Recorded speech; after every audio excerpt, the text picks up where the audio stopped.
আইটিউব India চ্যানেলে স্বাগত। Vidyasagar university political সায়েন্সের সাজেশন দিচ্ছি বিএ মাইনর। তো এই পেপারটার একটা ভালো দিকও রয়েছে, একটা খারাপ দিকও রয়েছে।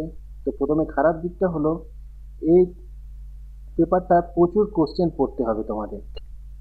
আর ভালো দিক হলো, পূর্বেই এটা ইতিহাস বইতে তোমরা পড়ে এসছো, সেই ছোটবেলা থেকেই এই পেপারটা পড়ে এসছো, তাই কোনো অসুবিধা হবে না। তো এখানে গ্রুপ এ গ্রুপ বির রচনাধর্মী এবং সংক্ষিপ্ত প্রশ্নের আমি সাজেশন দিয়ে দিচ্ছি। প্রথম কোশ্চেন হলো, প্রথম গ্রুপের, ভারতবর্ষের স্বাধীনতা সংগ্রামে কমিউনিস্ট পার্টির ভূমিকার মূল্যায়ন করো। ভারতীয় জাতীয়তাবাদের উদ্ভব ও বিকাশের জন্য দায়ী উপাদানগুলি আলোচনা করো।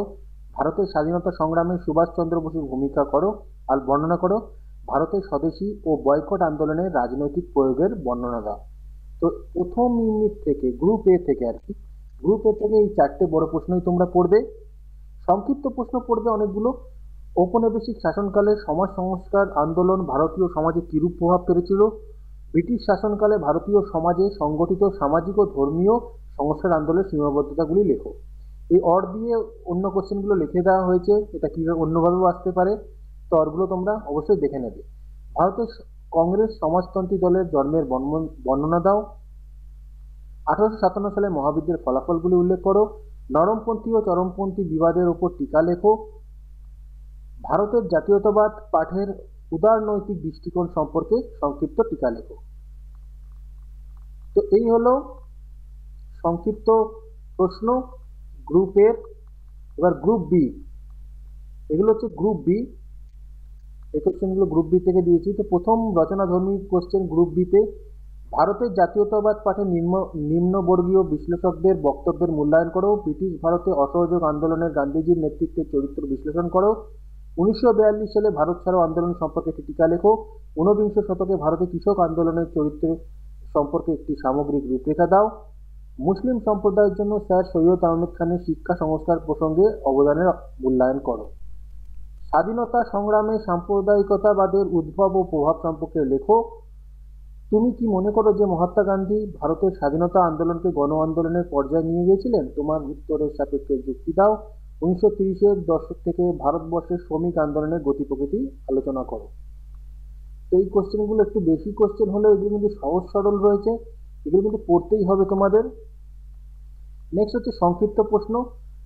সবচেয়ে গুরুত্বপূর্ণ প্রশ্ন, সাঁওতাল বিদ্রোহের পেছনের কারণগুলি কি ছিল? ভারতের স্বাধীনতা আন্দোলনে নারীদের অংশগ্রহণের চরিত্র সম্পর্কে মন্তব্য করো। বাংলায় 1905 সালে স্বদেশী আন্দোলনের কারণ কি ছিল? এই কোশ্চেনটা স্বদেশী আন্দোলনের উপর টিকা লেখো। এটা কিন্তু প্রায় এক, স্বদেশী আন্দোলনের টিকা লিখতে গেলে তার কারণ বৈশিষ্ট্য সবই লিখতে হবে। তাহলে যদি স্বদেশী আন্দোলনের উপর টিকা যদি ভালো করে পড়ো, অবশ্যই এটা কারণটাও পারবে। ঔপনিবেশিক ভারতের ব্রাহ্মণ বিরোধী আন্দোলনের মুখ্য বিষয়গুলি আলোচনা করো। দাদাভাই নওরোজিকে কি ভারতবর্ষের অর্থনৈতিক জাতীয়তাবাদের একজন অন্যতম প্রথম প্রবক্তা বলে গণ্য করা যায়? ব্যাখ্যা করো। বরদৌলি সত্যাগ্রহের তাৎপর্য লেখো। মুসলিম লীগের লাহোর অধিবেশনের তাৎপর্য লেখো। ভারতের সংবিধান নির্মাণে 1935 সালে ভারত শাসন আইনের তাৎপর্য কি? ভারতে আলিগড় আন্দোলনের রাজনৈতিক প্রয়োগের ব্যাখ্যা দাও। এটা অতটা 5 নম্বরের জন্য না, এটা আমি 10 নম্বরে তো দিয়েছি, সৈয়দ আহমেদ খান, ওটা পড়লেই হয়ে যাবে। ক্যাবিনেট মিশনের মূল সুপারিশগুলি কি ছিল? মাউন্টব্যাটেন পরিকল্পনার উপর টিকা লেখো। তবে যেগুলো স্টার দিয়েছি এগুলো কিন্তু লক্ষ্য রাখবে, এগুলো কিন্তু ভালো করে পড়বে, এখান থেকে আশা করছি কমন পেয়ে যাবে। এক্সট্রাও কোশ্চেন দেওয়া রয়েছে, সেগুলো তোমরা দেখে নেবে। সাম্প্রদায়িকতা, এটা গুরুত্বপূর্ণ রয়েছে, এখানে অনেকগুলো কোশ্চেন রয়েছে এই যে গ্রুপ বি রচনাধর্মীতে। তার মধ্যে ব্রিটিশ ভারত অসহযোগ আন্দোলন, ভারত ছাড়ো আন্দোলন খুব ভালো করে পড়ে রাখবে, সৈয়দ আহমেদ খান ভালো করে পড়ে রাখবে, এবং সাম্প্রদায়িকতার এই কোশ্চেনটা। তাহলে 6, 5, 3, 2 খুব ভালো করে পড়বে এগুলো।